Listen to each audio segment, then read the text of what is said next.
क्या हाल चाल? आए बढ़िया, मजा में।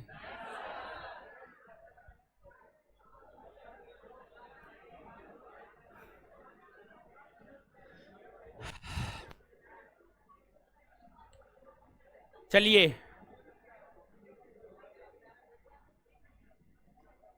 अरे एक लड़की आ गई थी, ठीक है, अपना कोचिंग की ही लड़की थी। उसी से बात करने लगे, थोड़ा सा लेट हो गया, थोड़ा घर परिवार सबका बात होने लगा। तो आ जाइए, आज पढ़ाने का भी मन नहीं है, जानते तबीयत खराब है मेरा।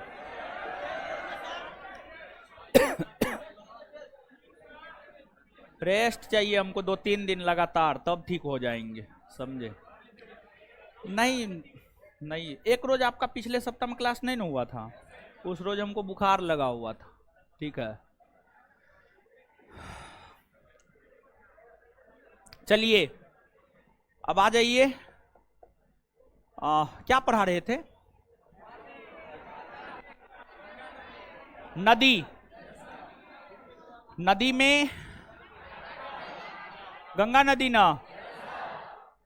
आ जाइए, 1 मिनट में रिवीजन कर लेते हैं, तब आगे बढ़ जाएंगे।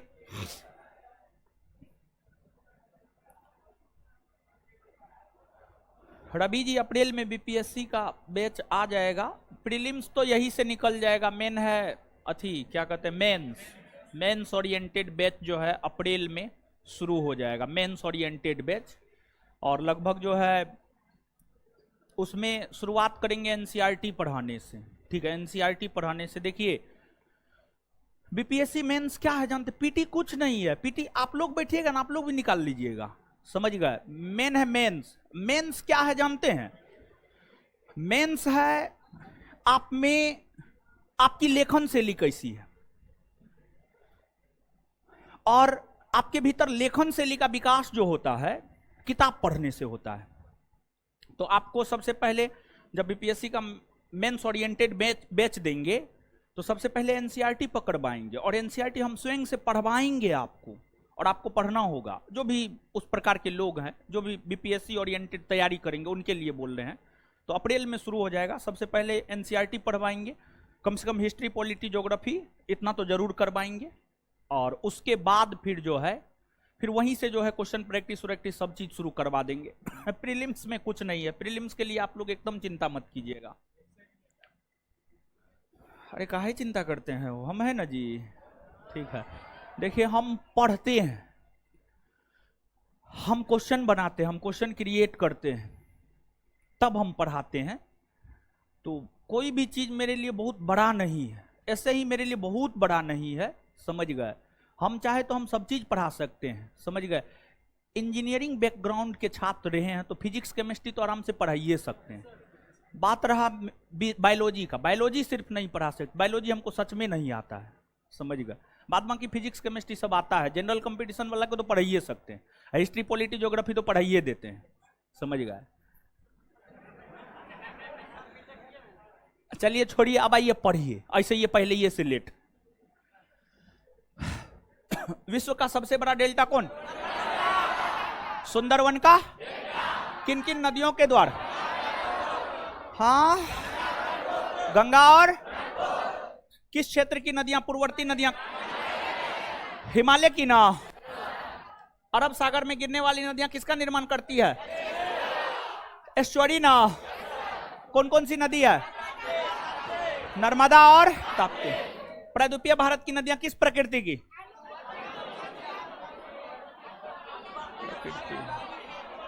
प्रकृति पूछ रहा, मौसमी या बारहमासी? मौसमी। भारत की सबसे लंबी नदी गंगा ना, 2525 किलोमीटर। गंगा को कब भारत 2000 किस हाईकोर्ट ने? उत्तराखंड है।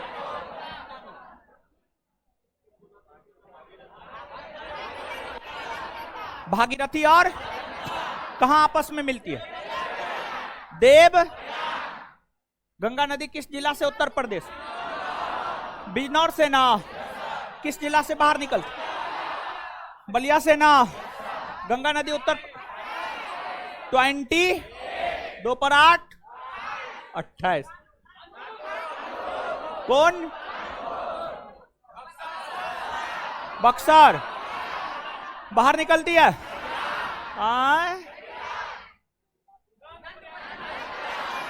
नंद प्रयाग ना। अलकनंदा और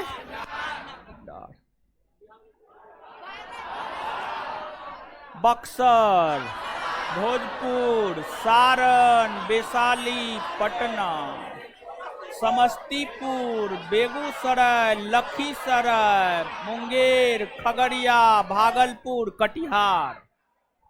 भारत के कितने राज्यों से होकर गंगा नदी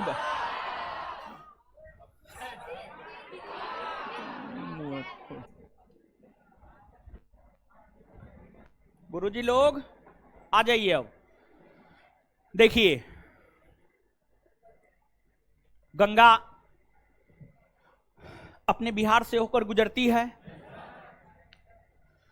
बिहार का पटना जिला भी गंगा नदी के तट पर है और पटना बिहार की राजधानी है ना है। बीपीएससी का क्वेश्चन बैंक देखिएगा ना, एगो क्वेश्चन पूछा गया है, क्या जानते हैं? ये पूछा गया है, निम्नलिखित में से कौन ऐसा भारतीय राज्य है जिसका राजधानी नगर गंगा नदी के तट पर बसा हुआ है? उत्तर हो जाएगा अपना बिहार। क्या हो जाएगा? अपना बिहार। समझ गए? इसके बाद अब जो गंगा नदी है जो कि उत्तराखंड, उत्तर प्रदेश, बिहार, झारखंड के साथ सीमा बनाती हुई, पश्चिम बंगाल में बहती हुई, बांग्लादेश में बहती है और बंगाल की खाड़ी में अपना जल गिराती है। उस गंगा नदी पर जैसे एगो राष्ट्रीय राजमार्ग होता है ना, एनएच होता है, सड़क नेशनल हाईवे, जो बढ़िया बढ़िया चौड़ा सड़क होता है, सुंदर होता है, जिस पर टोल टैक्स सब लगता है, वही एनएच होता है। समझ गए? ऐसे स्टेट हाईवे भी वैसा होता है, ऐसा नहीं है कि स्टेट हाईवे नहीं होता है। तो जो चौड़ी चौड़ी सड़क है, अच्छी सड़क है, एनएच, आगे सड़क सबके विषय में पढ़ेंगे। जैसे सड़क मार्ग होता है, राष्ट्रीय राजमार्ग होता है, उसी प्रकार से जो है नदियों के ऊपर जलमार्ग का निर्माण किया जाता है, जिसको नेशनल वाटरवेज कहा जाता है, राष्ट्रीय जलमार्ग कहा जाता है, नेशनल वाटरवेज कहा जाता है, राष्ट्रीय जलमार्ग कहा जाता है। तो गंगा नदी पर जानते हैं वर्तमान में अपने देश भारत में 111 गो राष्ट्रीय जलमार्ग है। 111 गो राष्ट्रीय जलमार्ग है, 111। उसमें एक है राष्ट्रीय जलमार्ग संख्या 1, जैसे NH1, NH2, NH3, NH4, NH5 होता है, वैसे ही नेशनल वाटरवेज नंबर 1 राष्ट्रीय जलमार्ग संख्या 1। राष्ट्रीय जलमार्ग संख्या 1 गंगा नदी पर है। राष्ट्रीय जलमार्ग संख्या 1 गंगा नदी पर है। राष्ट्रीय जलमार्ग संख्या 1 का निर्माण गंगा नदी पर 1986 ईस्वी में हुआ है। राष्ट्रीय जलमार्ग संख्या 1 का निर्माण गंगा नदी पर 1986 ईस्वी में हुआ है। और राष्ट्रीय जलमार्ग संख्या 1 जो है गंगा नदी पर प्रयागराज से, उत्तर प्रदेश के प्रयागराज से उत्तर प्रदेश के प्रयागराज से पश्चिम बंगाल के हल्दिया, उत्तर प्रदेश के प्रयागराज से पश्चिम बंगाल के हल्दिया तक फैला हुआ है। पश्चिम बंगाल के हल्दिया तक फैला हुआ है। और इसकी लंबाई 1620 मीटर है, यानी 1620 किलोमीटर है। 1620 मीटर नहीं बल्कि किलोमीटर, किलोमीटर। इसकी लंबाई जो है, जैसे कि आपको जो है NH44 है, उसकी लंबाई है 3745 किलोमीटर। समझ गए? फिर अलग अलग NH की लंबाई अलग अलग है, उसी प्रकार से जो है नेशनल वाटरवेज की अलग अलग नेशनल वाटरवेज की लंबाई जो है आपको अलग अलग है। उसी में जो है आपको नेशनल वाटरवेज नंबर 1 की अगर हम बात करें तो इसकी लंबाई 1620 किलोमीटर है, 1620 किलोमीटर है, और यह प्रयागराज से हल्दिया तक फैला हुआ है। इसका निर्माण 1986 ईस्वी में हुआ है, गंगा नदी पर ही है। अब देखिएगा, जब आप गंगा नदी को देखेंगे ना तो बहुत सारी ऐसी नदियां हैं जो गंगा नदी से ऊपरी भाग से मिलती है, और बहुत सारी ऐसी नदियां हैं जो गंगा नदी से निचले भाग से मिलती है।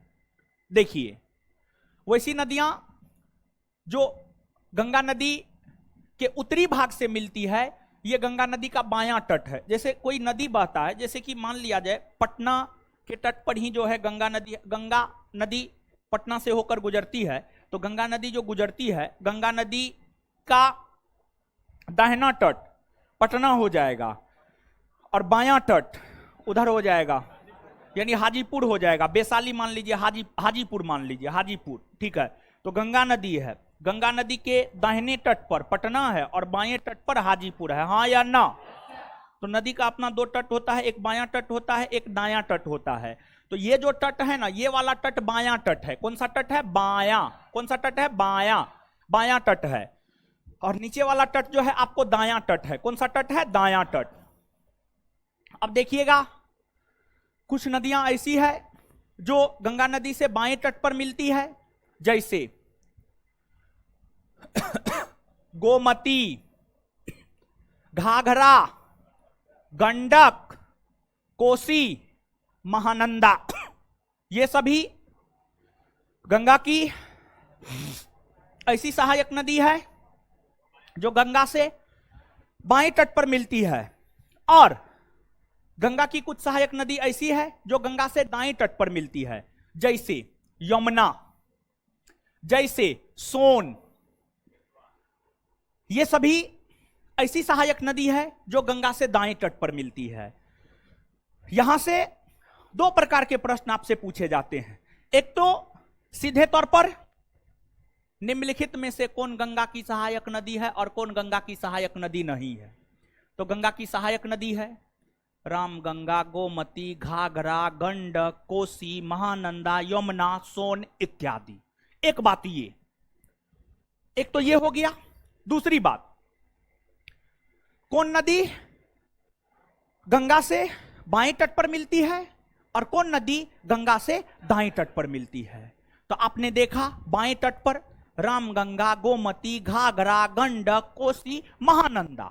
महानंदा ध्यान में रखिएगा, एगो नदी महानंदा है और एगो नदी महानदी है। महानदी है, दोनों अलग अलग है। महानंदा अलग है और महानदी अलग है।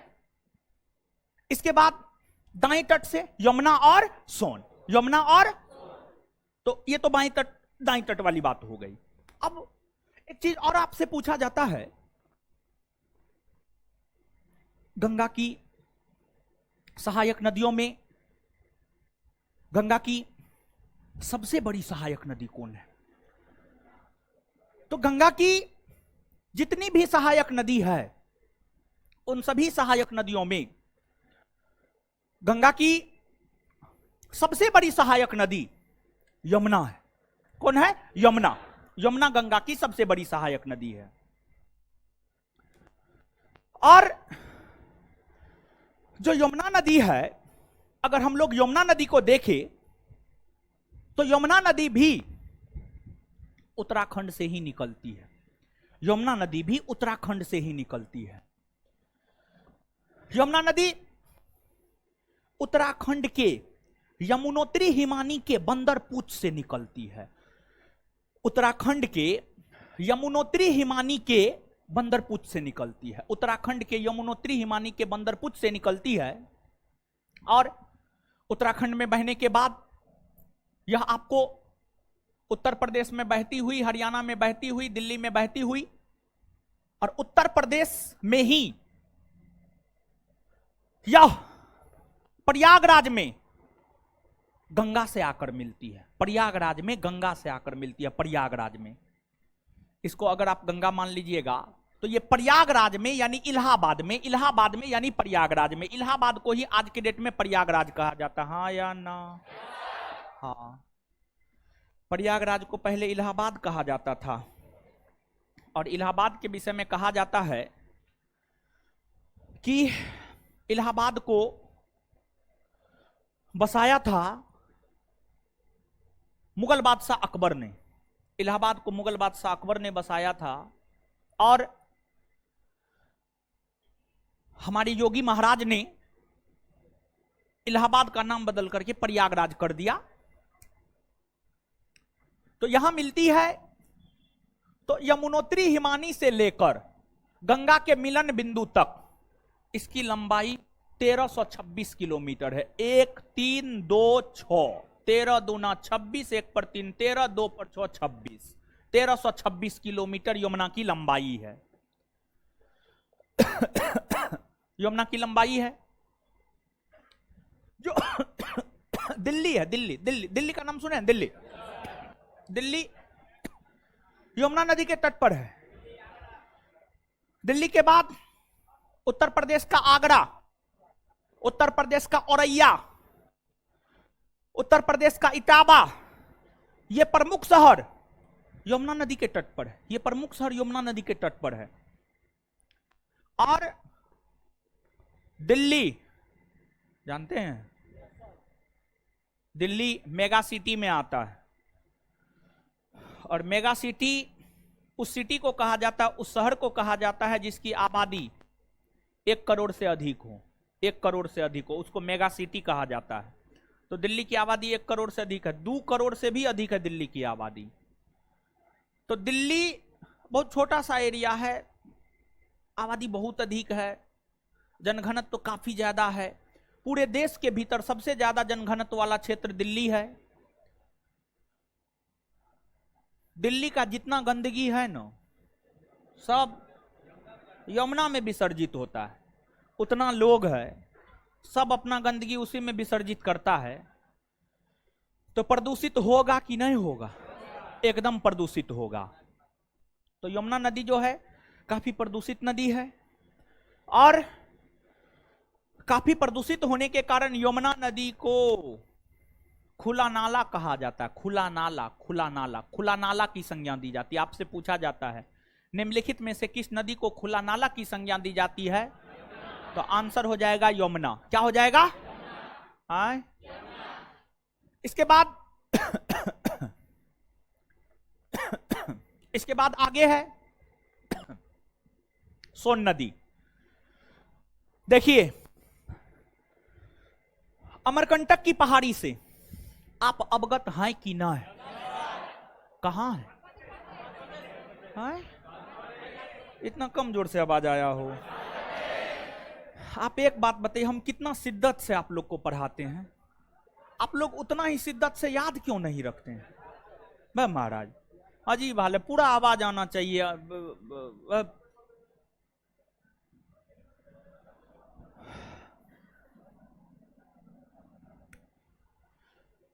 अमरकंटक की पहाड़ी मध्य प्रदेश में है। मध्य प्रदेश के अमरकंटक की पहाड़ी से सोन नदी निकलती है और अमरकंटक की पहाड़ी से ही नर्मदा नदी भी निकलती है। नर्मदा नदी भी निकलती है। तो जो मध्य प्रदेश में अमरकंटक की पहाड़ी है,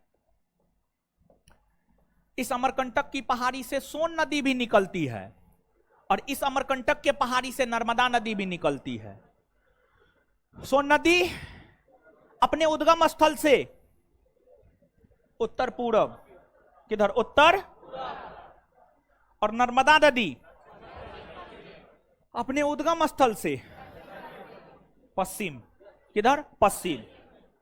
मतलब दोनों नदी का जो डायरेक्शन है वो एक दूसरे के। आपसे पूछा जाता है अमरकंटक की पहाड़ी से निकलने वाली किन 2 नदियों की धारा विपरीत है?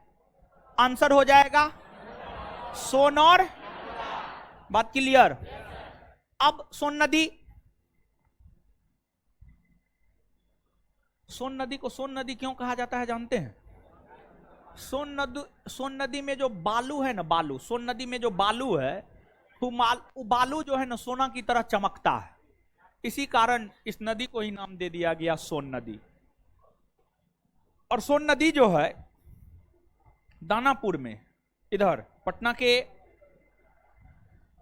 पश्चिम में जाइएगा, इधर जाइएगा, दानापुर मिल जाएगा आगे,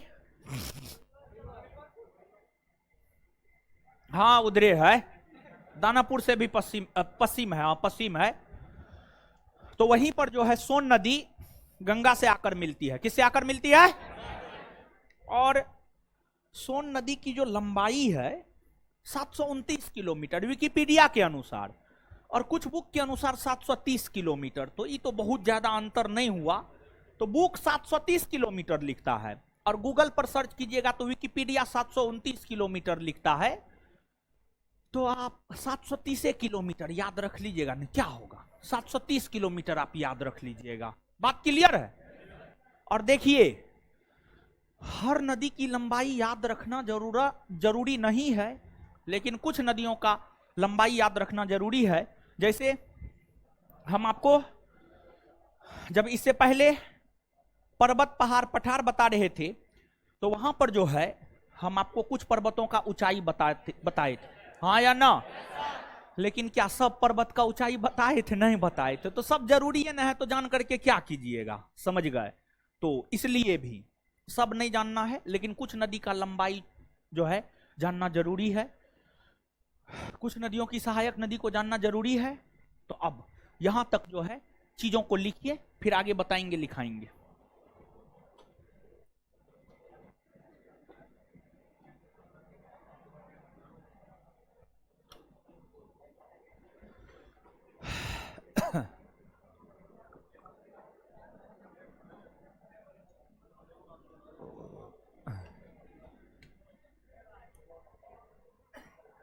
चलिए लिखिए, गुरुजी लोग लिखिए।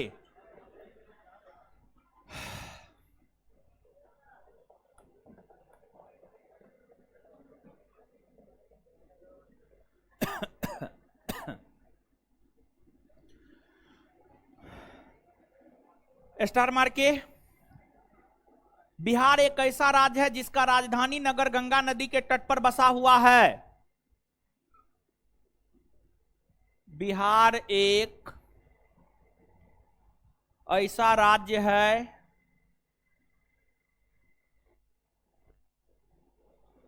जिसका राजधानी नगर पटना, जिसका राजधानी नगर पटना गंगा नदी के तट पर बसा हुआ है।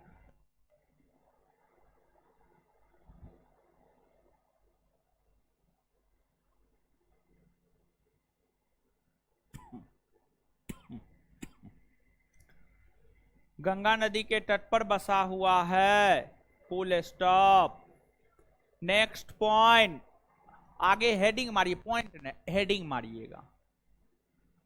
राष्ट्रीय जलमार्ग संख्या 1,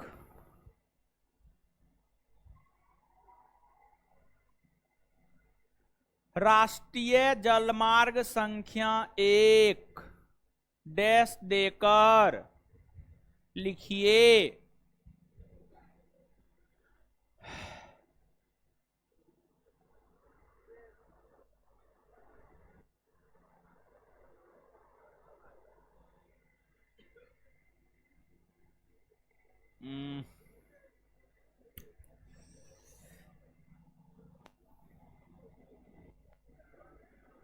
इसका निर्माण गंगा नदी के तट पर 1986 ईस्वी में, इसका निर्माण गंगा नदी के तट पर 1986 ईस्वी में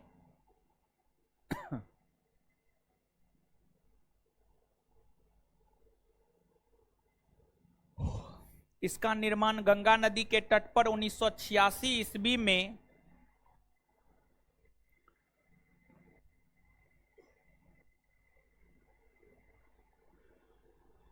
उत्तर प्रदेश के प्रयागराज से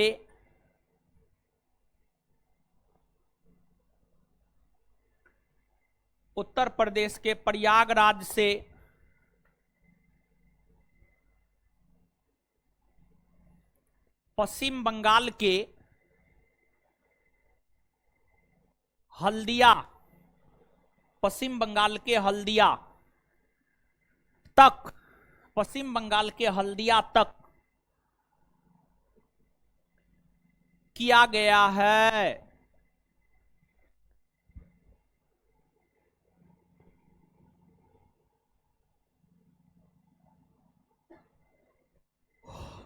किया गया है, फुल स्टॉप।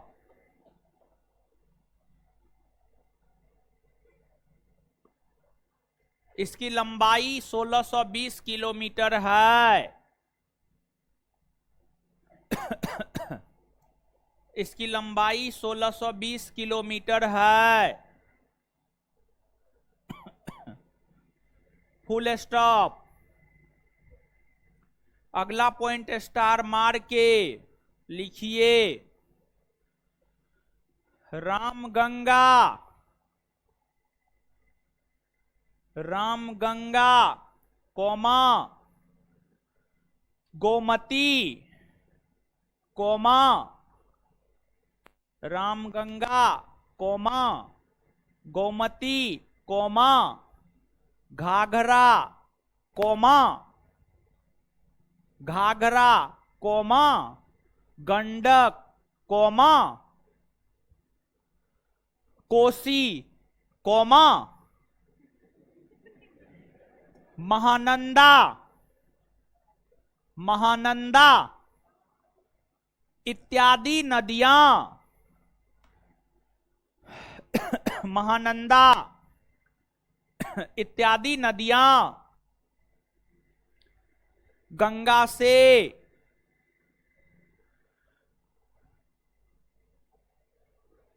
बाईं तट पर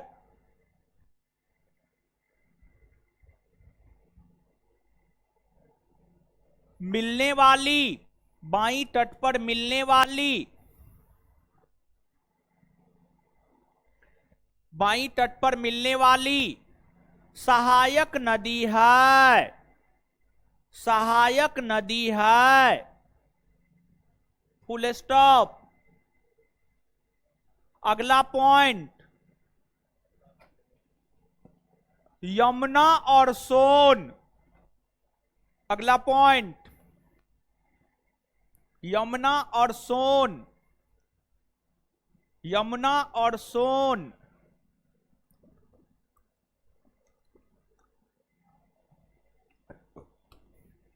यमुना और सोन गंगा से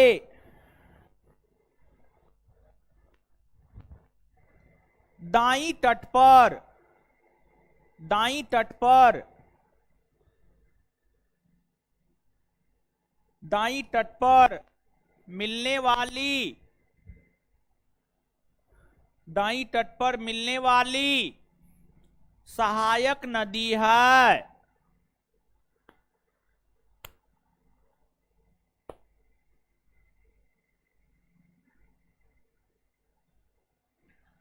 दाईं तट पर मिलने वाली सहायक नदी है, फुल स्टॉप। लिख लिए? अच्छा, अब आगे हेडिंग मारिए, यमुना, यमुना डैश देकर लिखिए, यमुना डैश देकर लिखिए। यह गंगा की सबसे बड़ी सहायक नदी है,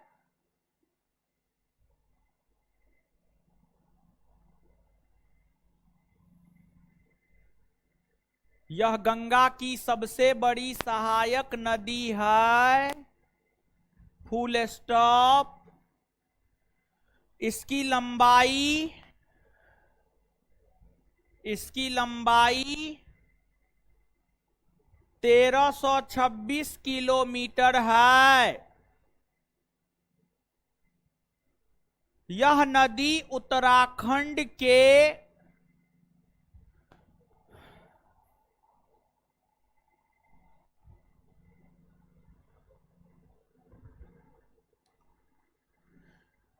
यह नदी उत्तराखंड के यमुनोत्री हिमानी के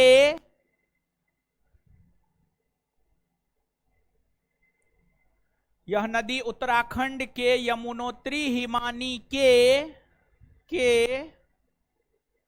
बंदरपूछ से निकलती है, बंदरपूछ से निकलती है, बंदरपूछ से निकलती है। आगे चलकर यह नदी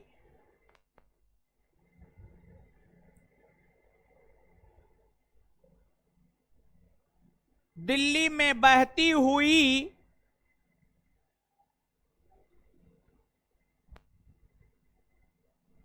उत्तर प्रदेश राज्य में प्रवेश करती है। आगे चलकर यह नदी दिल्ली में बहती हुई,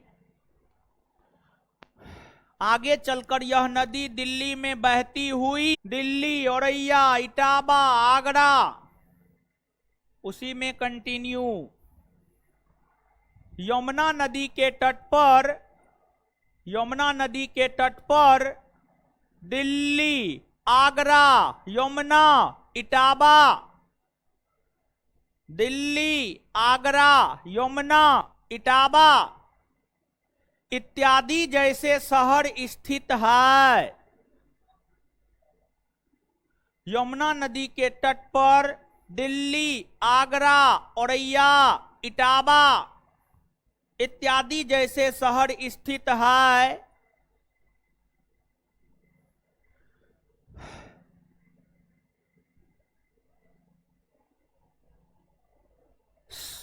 फुल स्टॉप, उसी में कंटिन्यू। सर्वाधिक प्रदूषित होने के कारण इस नदी को खुला नाला भी कहा जाता है। सर्वाधिक प्रदूषित होने के कारण, सर्वाधिक प्रदूषित होने के कारण इस नदी को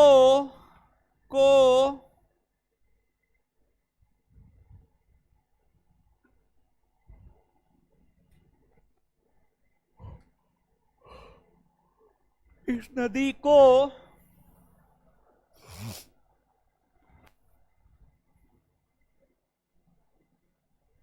खुला नाला भी कहा जाता है।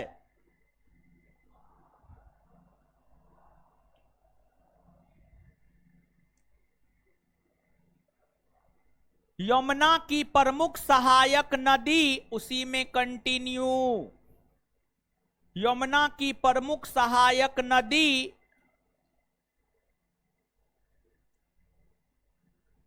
चंबल, सिंध, केन, बेतवा इत्यादि है।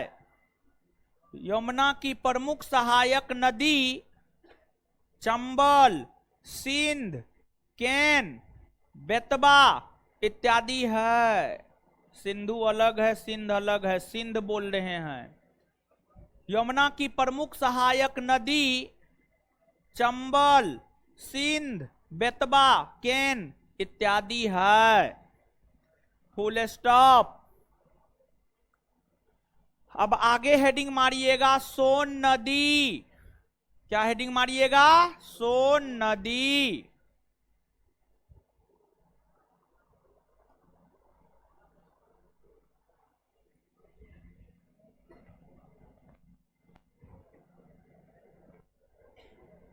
यह नदी मध्य प्रदेश के अमरकंटक पहाड़ी से निकलती है।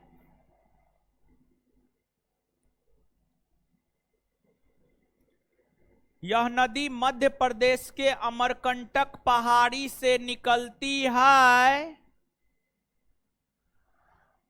निकलती है तथा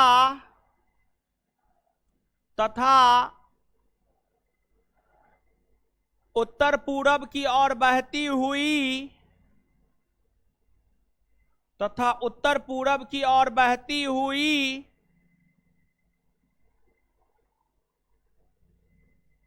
उत्तर पूरब की ओर बहती हुई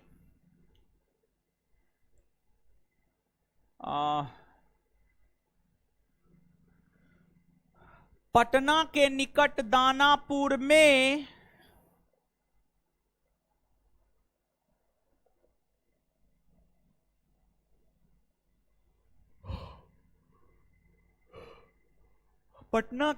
दानापुर में गंगा नदी से मिल जाती है। इसकी लंबाई 730 किलोमीटर है।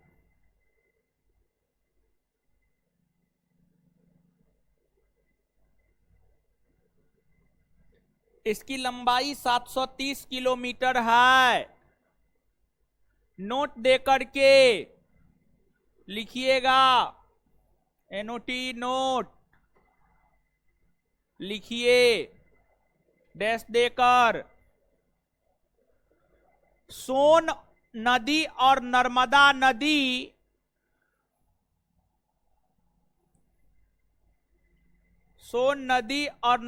नदी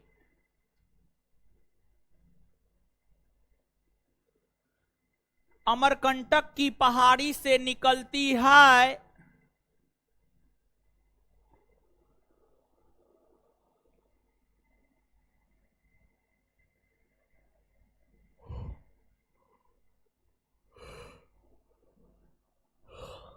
लेकिन दोनों नदियों की धारा की दिशा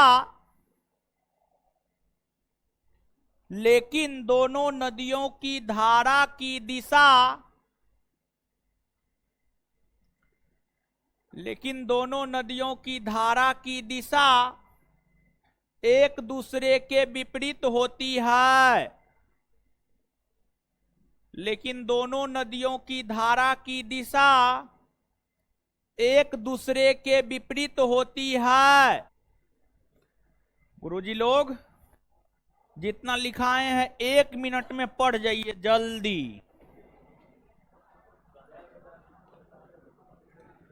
अभी जितना लिखाए हैं पढ़िए जल्दी।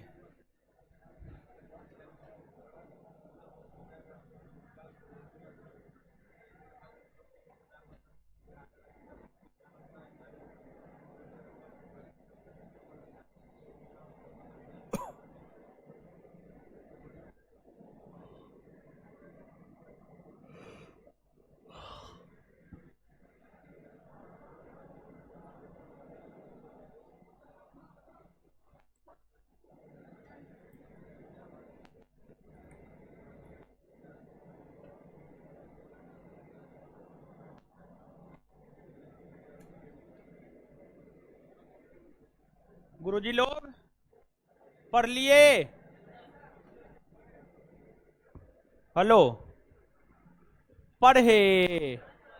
आए जल्दी पढ़िए ना।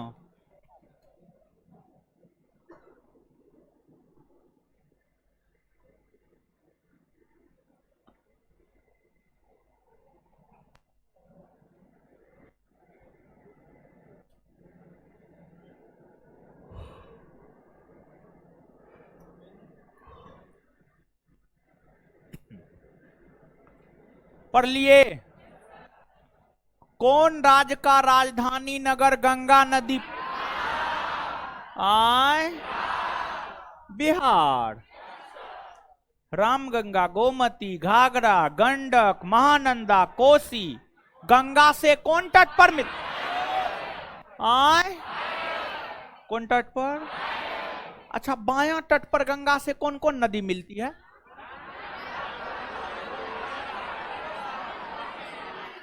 बोलिए। क्लियर। यमुना और सोन कौन तट पर? आए तो दाई तट पर कौन कौन सी नदी मिलती है गंगा? यमुना और गंगा की सबसे बड़ी सहायक नदी? आए गंगा की सबसे बड़ी सहायक नदी? यमुना की लंबाई 1300। अच्छा, यमुना नदी कहां से निकलती है? उत्तराखंड के यमुनोत्री हिमानी के बंदरपूछ। यमुना नदी कहां से निकलती है? आय, गंगा में कहां मिलती है? कहां मिलती है? प्रयागराज में ना। चलिए इसके बाद आगे बताइएगा, दिल्ली कौन नदी के तट? आगरा। आगरा। ताजमहल होकर कौन नदी गुजरी? यमुना। ताजमहल होकर कौन नदी? यमुना गुजरी है। और इसके बाद जो है आगे खुला नाला किसको खुला नाला यमुना को ना। इसके बाद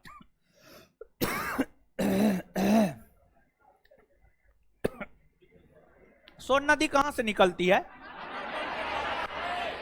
सोन नदी कहां से निकलती? अमरकंटक की। गंगा से कहां मिलती है? दानापुर।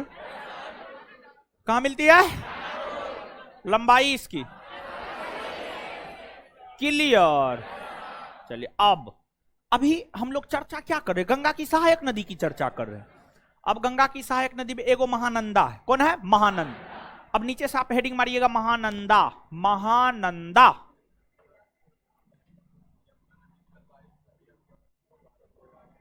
कहां पे हो? छोड़िए ना, क्या दिया हुआ है, जो बताए हैं वो याद रखिए ना। चिंता मत कीजिए, जो हम बताते हैं वही सही है। हट।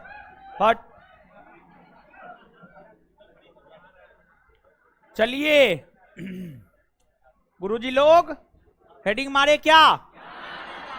महानंदा। सुनिए अब बोर्ड पे आइए गुरुजी लोग।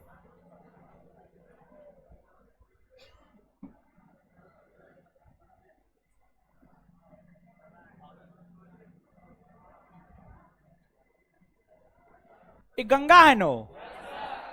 अच्छा एगो बात बताइए गुरुजी लोग कि दार्जिलिंग पहाड़ी कौन राज्य में है हो? मारेंगे मुंह तोड़ देंगे। दार्जिलिंग पहाड़ी कौन राज्य? सिक्किम जो बोल रहे हैं उसका मुंह तोड़ देंगे। पश्चिम बंगाल जो बोल रहे हैं सही है। पश्चिम बंगाल कहां? पश्चिम बंगाल। तो पश्चिम बंगाल में, पश्चिम बंगाल के उत्तरी भाग में दार्जिलिंग पहाड़ी है। कौन पहाड़ी है? दार्जिलिंग पहाड़ी।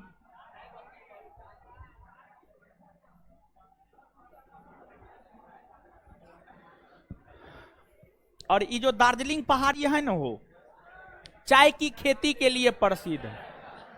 चाय की खेती के लिए, चाय का खेती होता है, एकदम उन्नत किस्म के चाय का खेती होता है। समझ गए? यहां जो चाय उगता है ना, बड़ी महंगा बिकता है। समझ गए? दार्जिलिंग चाय काफी प्रसिद्ध है। समझ? अरे उसका तो अवशिष्ट पदार्थ पटना में मिलता है महाराज। दार्जिलिंग ओरिजिनल दार्जिलिंग चाय पटना में थोड़े मिलता ना। आप भरम में जीते हैं ना, वो सिर्फ लिख देता है। हाँ सुनिए अब, इसी दार्जिलिंग की पहाड़ी से महानंदा नदी निकलती है। महानंदा नदी दार्जिलिंग की पहाड़ी से निकलती है और फिर पश्चिम बंगाल राज्य में बहती हुई पश्चिम बंगाल के फरक्का के समीप, पश्चिम बंगाल में एक स्थान है फरक्का, संजो काकर फरक्का, फरक्का के समीप जो है गंगा से मिलती है। गंगा से मिलती है। अर्थात महानंदा नदी का उद्गम स्थल दार्जिलिंग की पहाड़ी और संगम या मोहाना फरक्का में गंगा नदी। फरक्का में बात समझ में आया? लिखिए महानंदा नदी डैश देकर, यह नदी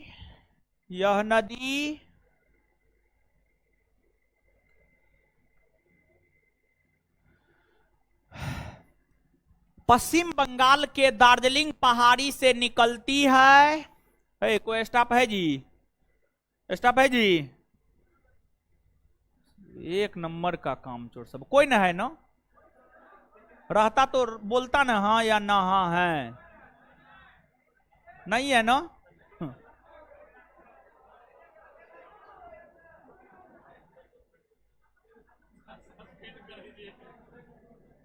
कहाँ गया जी, लगता मर गया।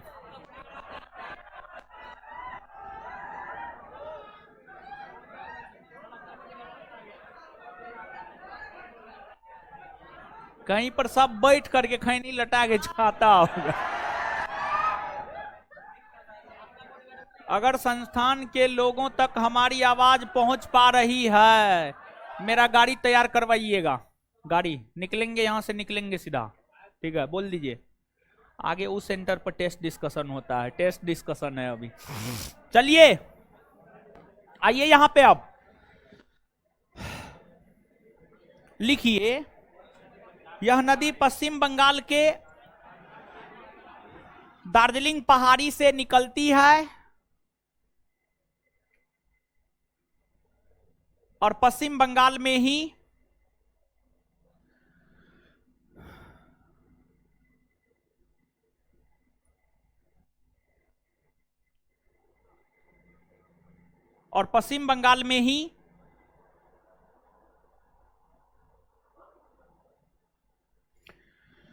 फरक्का के समीप,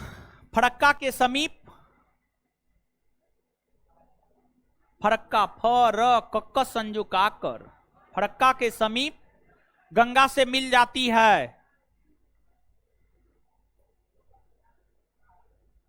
फुल स्टॉप, लिख लिए, आगे सुनिए। हेडिंग मारिए, कोसी नदी, कोसी नदी।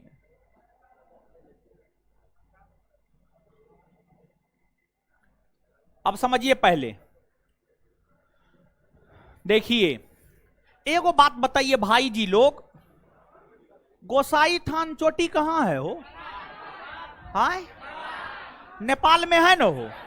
गोसाई थान चोटी नेपाल में, कहां है? नेपाल में। नेपाल में जो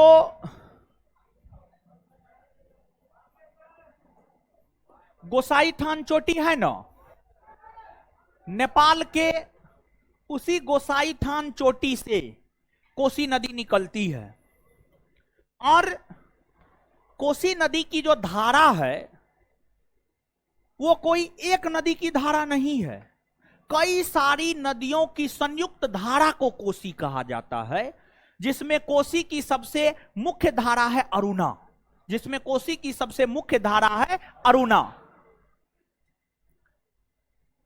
कोसी नदी नेपाल के गोसाई थान चोटी से निकलती है, नेपाल में बहने के बाद बिहार में प्रवेश करती है।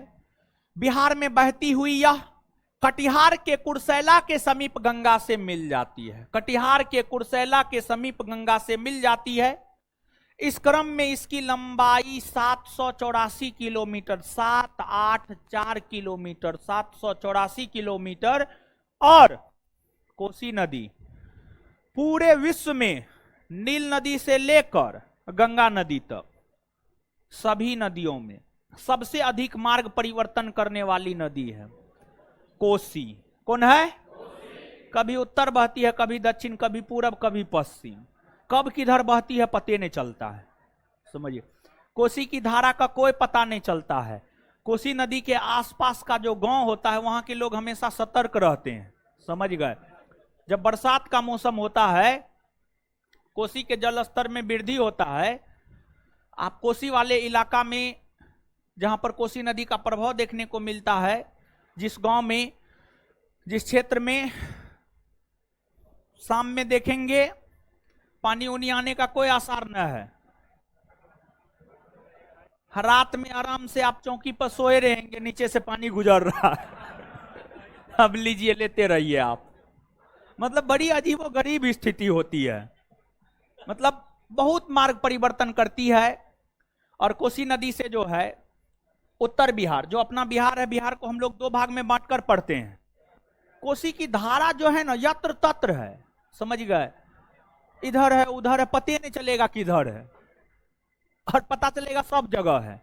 जहां देखिए एक और नदी है तो कोसी, ई कौन है, कोसी, समझिएगा। उत्तर बिहार में, स्पेशली उत्तर बिहार में देखिए, जो गंगा नदी बिहार से होकर बहती है ना भाई जी लोग, गंगा नदी जो बिहार से होकर बहती है, बिहार के लगभग मध्य से होकर बहती है, और गंगा नदी बिहार को दो भागों में विभाजित करती है, उत्तरी बिहार और दक्षिणी बिहार। गंगा नदी ही बिहार को दो भागों में विभाजित करती है, उत्तरी बिहार और दक्षिणी बिहार। और जो उत्तरी बिहार है, उत्तरी बिहार बाढ़ के लिए प्रसिद्ध है। जैसे हाजीपुर केला के लिए प्रसिद्ध है, मुजफ्फरपुर लीची के लिए प्रसिद्ध है, उसी प्रकार से जो है उत्तरी बिहार बाढ़ के लिए प्रसिद्ध है। बाढ़, फ्लड, कौन सी के लिए, बाढ़, फ्लड समझे, बाढ़ के लिए प्रसिद्ध है। और उत्तरी बिहार में बाढ़ का जो कारण होता है वह कोसी नदी होता है, और कोसी नदी के कारण उत्तरी बिहार के लोग हमेशा बाढ़ग्रस्त, प्रत्येक वर्ष बाढ़ग्रस्त रहता, प्रत्येक वर्ष बाढ़ग्रस्त रहता है। और कोसी नदी के जलस्तर में बढ़ोतरी होने के कारण हमेशा उत्तरी बिहार में जानमाल की क्षति होती है, जिस वजह से कोसी नदी को बिहार का शोक कहा जाता है, जिस वजह से कोसी नदी को बिहार का शोक कहा जाता, समझे। लिखिए, यह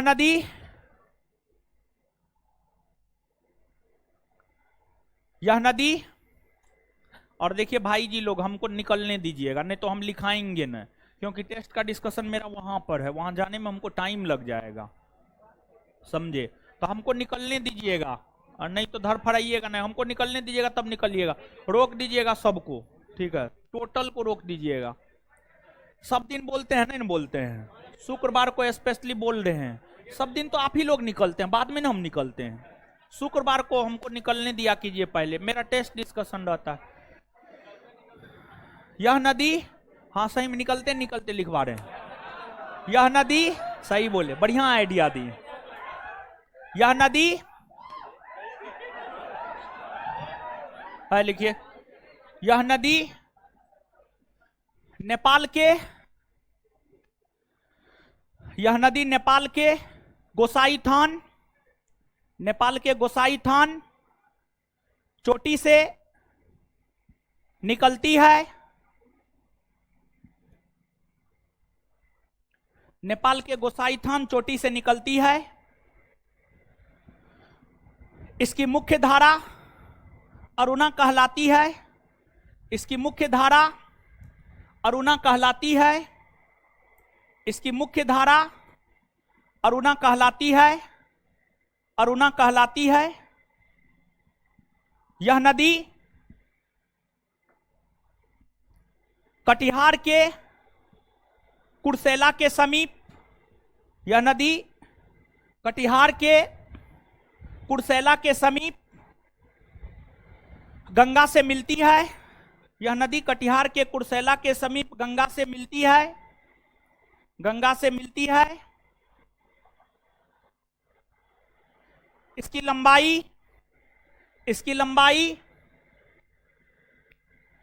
लंबाई 784 किलोमीटर है। इसकी लंबाई 784 किलोमीटर है।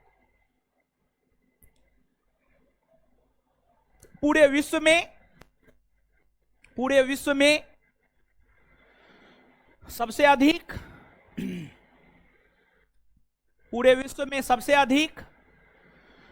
मार्ग परिवर्तन करने वाली नदी, पूरे विश्व में सबसे अधिक मार्ग परिवर्तन करने वाली नदी कोसी नदी है। पूरे विश्व में सबसे अधिक मार्ग परिवर्तन करने वाली नदी कोसी नदी है। पूरे विश्व में सबसे अधिक मार्ग परिवर्तन करने वाली नदी कोसी नदी है। Full stop. कोसी नदी के कारण ही उत्तरी बिहार,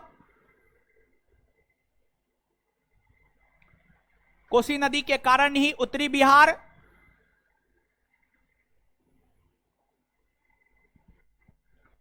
कोसी नदी के कारण ही उत्तरी बिहार हमेशा बाढ़ग्रस्त रहता है। कोसी नदी के कारण ही उत्तरी बिहार हमेशा बाढ़ग्रस्त रहता है। हमेशा बाढ़ग्रस्त रहता है। और ध्यान दीजिएगा, बीपीएससी ये प्रश्न पूछा है, उत्तरी बिहार किसके लिए प्रसिद्ध है, तो इसका उत्तर होगा बाढ़ के लिए। उत्तरी बिहार किसके लिए प्रसिद्ध है? कौन परीक्षा में पूछा गया क्वेश्चन है, याद रखिएगा ना। हाँ, बाढ़ग्रस्त रहता है, फुल स्टॉप। उसी में कंटिन्यू लिखिएगा। कोसी नदी को बिहार का शोक कहा जाता है।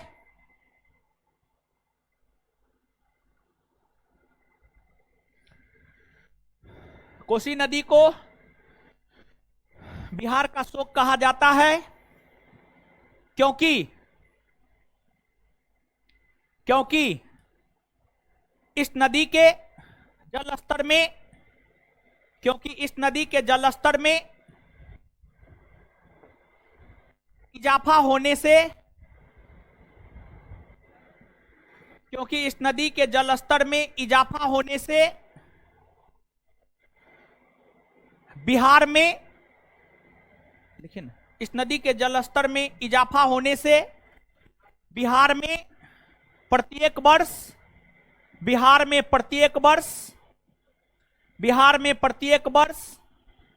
भारी जानमाल की क्षति होती है। बिहार में प्रत्येक वर्ष भारी जानमाल की क्षति होती है। बिहार में प्रत्येक वर्ष भारी जानमाल की क्षति होती है। बिहार में प्रत्येक वर्ष भारी जानमाल की क्षति होती है। बिहार में प्रत्येक वर्ष भारी जानमाल की क्षति होती है। Full stop. अब याद कीजिएगा, बताइए, महानंदा नदी का उद्गम स्थल दार्जिलिंग की, महानंदा नदी का उद्गम स्थल दार्जिलिंग की, महानंदा नदी का उद्गम स्थल दार्जिलिंग की। ये गंगा में कहां मिलती है? फरक्का। गंगा में कहां मिलती है? महानंदा नदी गंगा में कहां मिलती है? कोसी का उद्गम स्थल गोसाई थान चोटी। कोसी का उद्गम स्थल, कोसी का उद्गम स्थल, कोसी का उद्गम स्थल। कोसी की मुख्य धारा क्या कहलाती है? अरुणा। कोसी की मुख्य धारा क्या कहलाती है? कोसी की मुख्य धारा क्या कहलाती है? कोसी नदी की लंबाई 784। कोसी नदी की लंबाई, कोसी नदी की लंबाई 700। आगे बताइएगा। बिहार का शोक, बिहार का शोक। उत्तरी बिहार में बाढ़ किस कारण आता है? कोसी के कारण ना। उत्तरी बिहार किस लिए प्रसिद्ध है? किस लिए प्रसिद्ध है? नीचे में एक पॉइंट और लिखिएगा। गंगा नदी बिहार को दो भाग, उत्तरी बिहार और दक्षिणी बिहार में विभाजित करती है। गंगा नदी बिहार को दो भाग, उत्तरी बिहार और दक्षिणी बिहार में विभाजित करती है।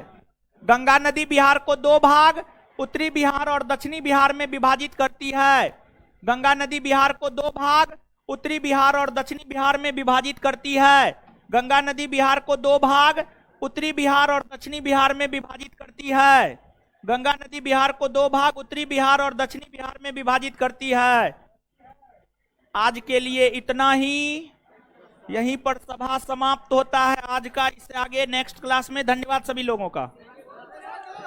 खुश रहिए, जाने दीजिएगा गुरुजी लोग थोड़ा सा। खुश रहिए, खुश रहिए, खुश रहिए, खुश रहिए,